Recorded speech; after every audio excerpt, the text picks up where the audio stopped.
여러분 안녕하세요. 반려견과 행복한 삶을 위한 독서클럽에 오신 것을 환영합니다. 이 채널은 반려견을 키우는 보호자님들이 우리의 반려견을 조금 더 즐겁고 행복하게 키울 수 있도록 좋은 책을 추천해드리는 채널입니다. 저는 지난 12년 동안 피플테리어 오싱이라는 반려견을 키웠고요. 오싱이를 키우며 많은 교육을 시켰습니다. 피플테리어라는 견종을 키우며 많은 공부를 하고 교육을 시켰습니다. 작년부터 시행된 맹견 사육 허가제 테스트에서 심사관님이 저에게 이 정도로 훈련을 시키셨다니 정말 존경스럽습니다. 라고 얘기를 할 정도로 교육을 아주 잘 시켰습니다. 그래서 지난 12년 동안 큰 사고 없이 정말 행복하고 재밌게 오싱이를 키웠고요. 오싱이는 너무나 안타깝게도 올해 6월에 강아지별로 여행을 떠났습니다. 제가 많은 도움을 받은 좋은 책들을 소개시켜 드리며 제가 오싱이를 키우며 겪은 시행착오들과 그리고 그 시행착오들을 해결한 방법들도 소개시켜 드리려고 합니다. 오늘 처음 소개해 드릴 책은 패트리샤 맥코넬의 당신의 몸짓은 개에게 무엇을 말하는가 라는 책입니다. 제가 정말 좋아하는 작가이자 반려견 트레이너이고요. 아마 반려견을 키우며 교육에 관심을 가지신 분들이라면 한 번쯤 읽어보셨을 것 같습니다. 이 책이 굉장히 좋은 이유는 몇 가지가 있는데 인간이라는 영장류와 개라는 동물이 어떻게 다른지, 그래서 그 다른 점 때문에 어떠한 오해를 불러일으키고 문제를 만들어내는지를 굉장히 재밌게 써놨고요. 그리고 우리가 많이 오해하고 있는 서열에 대해서도 다시 한번 잘 짚고 넘어갈 수 있는 그런 책입니다. 그리고 반려견을 어떻게 교육해야 될지 모르겠는 분들에게도 반려견을 교육하기 위한 가장 기본적인 개념을 잘 정리했다고 볼 수가 있습니다. 오늘은 그 중에서도 인간이라는 영장류와 그리고 개라는 동물이 어떻게 다른지, 그리고 그 다른 차이점 때문에 어떠한 문제들을 불러일으키는지를 알려드리도록 하겠습니다. 우리 영장류 동물들은 정면으로 접근하면서 팔을 내밀고 똑바로 서서 얼굴을 마주본 채 인사를 나눈다. 이런 성향은 매우 강한 것이어서 개를 만난 사람들은 그 개가 다리를 뻣뻣하게 굳힌 채 잔뜩 긴장하고 있는 경우에도, 그리고 나지막히 으르렁거리고 있는 경우에도, 심지어 주인이 제발 우리 개를 쓰다듬지 마세요. 우리 개는 낯선 사람에게 익숙하지 않답니다. 라고 경고를 할 때조차도 가까이 다가가 몸을 앞으로 기울인다. 운 나쁜 개 양육자들의 충고를 매번 쓸데없는 짓으로 만들어버릴 만큼 인간의 타고난 행동 성향은 너무 강하다. 우리 고유의 인사 방법은 너무 강력한 나머지 하지 말라고 말하는 상대방의 명확한 신호조차도 무시하게 만든다. 지극히 예의 바른 인간의 인사법은 개 사회에서는 끔찍할 정도로 무례한 짓이다. 개는 얼굴을 정면으로 마주보며 접근하는 것을 위협의 신호로 받아들인다. 예의 바른 개들은 옆으로 접근하는 경향이 있고 심지어 거의 90도 각도로 접근하기도 한다. 즉, 시선을 마주치는 것을 피한다. 반대로 얼굴을 마주본 상태로 상대의 눈을 쳐다보는 개들은 큰 문제가 있는 경우로 공격성 사례에서 자주 보게 되는 광경이기도 하다. 이렇듯 인간이라는 영장류들은 사람과 인사를 나눌 때 정면으로 다가가며 손을 내밀기도 합니다. 이것은 인간의 사회에서는 굉장히 예의 바른 행동이지만 개들의 사회에서는 굉장히 무례하고 위협적인 행동입니다. 이러한 차이점 때문에 많은 오해들이 생기고 문제들이 발생을 합니다. 보통 인간이라는 영장류와 개라는 동물이 인사를 나눌 때 사람이 일방적으로 다가가서 인사를 나누는 경우가 훨씬 더 많습니다. 이럴 때 사람이 개의 언어로 인사를 나눈다면 개들도 훨씬 더 편하게 인사를 받아줄 겁니다. 많은 사람들이 개가 갑자기 물었다고 얘기를 하지만 갑자기 무는 경우는 거의 없습니다. 그 전에 개들은 충분히 의사표현을 하고 경고를 하기도 합니다. 그 경고가 무시당했을 때 개들은 자신을 방어하기 위해서 무는 행동까지 나오기도 하는 겁니다.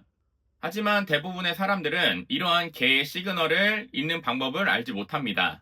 심지어는 반려견을 오랫동안 키운 사람들도 그런 개의 시그널을 한 번도 공부하고 배운 적이 없기 때문에 모르는 경우가 훨씬 더 많고, 또는 개에 대해서 제대로 알지 못하는 사람들의 뇌피셜이 미신처럼 굳어져서 잘못된 오해를 불러일으키는 경우들도 굉장히 많습니다.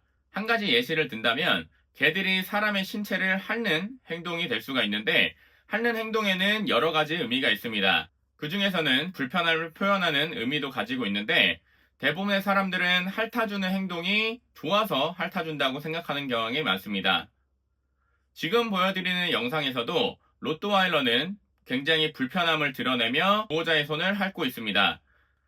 그러한 의사표현이 보호자에게 제대로 전달되지 않았고 보호자가 머리 위쪽으로 손을 가져가자 인내심의 한계가 다다른 로트와일러는 보호자의 손을 물어버립니다. 물론 이러한 무는 행동을 옹호하고자 하는 건 아닙니다. 하지만 보호자가 반려견의 시그널을 읽고 잘 이해해줬다면 이런 일은 발생하지 않았을 겁니다. 또 한 가지 다른 점은 개는 포옹을 좋아하지 않는다는 겁니다. 이 얘기를 듣는 보호자님들은 충격을 받았을 수도 있을 것 같습니다. 인간이라는 영장류와 원숭이, 침팬지, 고릴라 등의 그런 모든 영장류의 동물들은 서로를 끌어안고 손으로 쓰다듬고 뽀뽀를 나누며 교감을 하고 스킨십을 하는 게 애정의 표현입니다. 하지만 우리 개들에게는 그러한 행동들은 위협적인 행동이 될 수가 있습니다. 개들은 상대의 개에게 나의 지위를 나타낼 때 어깨 쪽에 턱을 올리며 지위를 표현하는 경우가 많습니다. 때문에 사람이 어깨에 손을 올리며 어깨 동무를 하는 행동이라든지 끌어안는 행동들은 개로 하여금 위협적인 의미로 다가올 수도 있습니다. 교감이 잘 이루어진 보호자가 그런 행동을 했을 때는 조금 불편하고 싫지만 반려견들은 충분히 참아줄 수가 있겠지만 대부분의 개들은 낯선 사람이 갑자기 어깨에 손을 올리거나 머리 위쪽으로 손을 가져간다면 겁을 먹고 방어적인 행동이 나올 수도 있습니다. 훈련받지 않은 평범한 사람들에게는 개와 정면으로 눈을 마주치는 것이 부드럽고 정다운 일이다. 하지만 개 사회에서는 이보다 더 무례한 행동은 없다. 다가가서 다짜고짜 때리는 것을 제외한다면 말이다. 이제부터는 인사를 하고 싶은 개를 만나면 몇 걸음 떨어져 멈춘 뒤 정면보다는 옆에 서고 눈을 똑바로 쳐다보지 않도록 조심하자. 그리고 개가 다가올 때까지 기다리자. 만약 다가오지 않는다면 개는 우리가 쓰다듬어 주길 원하지 않는 것이다. 그렇다면 결론은 한 가지. 개를 쓰다듬지 말자. 만약 개가 긴장하지 않고 편안한 상태로 다가온다면 개의 머리 위가 아닌 아래쪽에 손을 내려 냄새를 맡을 수 있게 해주자.